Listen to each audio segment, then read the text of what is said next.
মানে এইটো এনেকুৱা হৈছে যে কালি আমি বিশেষ সূত্ৰে গম পাইছোঁ যে তাতে ফকিৰ আলী বুলি এজন মানুহ তেওঁ আচলতে আজি বহুত বছৰ ধৰি এই ব্যৱসায়টোৰ লগত জড়িত আমি যোৱা এক মাহৰ আগত তেওঁক আমি জেললৈ প্ৰেৰণ কৰিছোঁ ধৰি এই ঘটনাবিলাকৰ কাৰণে যে বিভিন্ন ঠাইৰ পৰা ছোৱালী তেওঁৰ ঘৰলৈ আনি পেলাই স্থানীয় ল'ৰাই হওক বা অন্য ঠাইৰে হওক কিছুমান মানে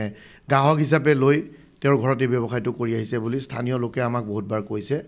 আৰু আগতে আমি সেই খবৰৰ ভিত্তিতে তেওঁক এবাৰ জেল হাজতলৈ প্ৰেৰণ কৰা হৈছে আৰু আমি গম পাইছোঁ তেওঁ নগাঁও জিলাৰ কামপুৰ থানাৰ এটা ধৰ্ষণৰ গোচৰৰ লগতো অভিযুক্ত আৰু সেই গোচৰটো এতিয়া আদালতত চলি আছে আৰু কালি আমি তেনেকৈ স্থানীয় লোকৰ খবৰৰ ভিত্তিত আমি ৰাতি 9টামান বজাত গৈছোঁ স্থানীয় লোকো বহুতখিনি তাত হাজিৰ মানে সেই সময়ত আছিল আৰু আমি তেওঁৰ ঘৰত তালাচী কৰি এগৰাকী যুৱতী আৰু কেইজনমান মানে যুৱকক আপত্তিজনক অৱস্থাত পোৱা গৈছে আৰু সেই সংক্ৰান্তে আমি তেখেতক ইতিমধ্যে এই যিকেইজন যুৱক পাইছোঁ আৰু ফকিৰ আলী আৰু তেওঁৰ পৰিবাৰক এই গোচৰ আমি এটা গোচৰ ৰুজু দি পুনৰ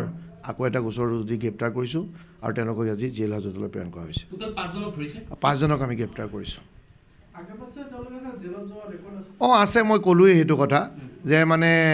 যোৱা 2 মাহৰ আগতে নৱেম্বৰ মাহত আমি এটা কেছ তেওঁৰ এগেইনষ্টত গোচৰ ৰুজু দিছিলে আৰু সেইটোত তেওঁক প্ৰেৰণ কৰা হৈছিল জেললৈ আৰু ওলাই আহি পুনৰ তেওঁ আকৌ এই ঘটনাটোৰ লগত জড়িত হৈছে কালি আমি খবৰ পাই সেইকাৰণে তৎকালীনভাৱে তেওঁৰ ঘৰত তালাচী কৰিছোঁ আৰু কৰি পেলাই আমি এগৰাকী যুৱতী আৰু কেইবাজনো যুৱকক পাই পেলাই আমি মানে এটা গোচৰ ৰুজু দি তেওঁলোকক আজি 5জনক মুঠ জেললৈ প্ৰেৰণ কৰা হৈছে আৰু ইয়াতে নাৰী ব্যৱহাৰ চক্ৰ চলি আছে আপোনালোকে আৰু একশ্যন ল'ব নেকি নিশ্চয় আমি ভাবোঁ যে মানে সমাজখন অলপ সংস্কাৰ হ'ব লাগে আৰু এই এলেকাবিলাকত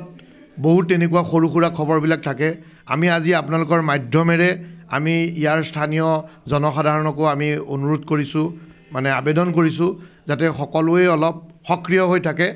এই যাতে যিবিলাক অপকৰ্ম এইবিলাক যাতে আমাৰ দলগাঁও এলেকাত সংঘটিত নহয়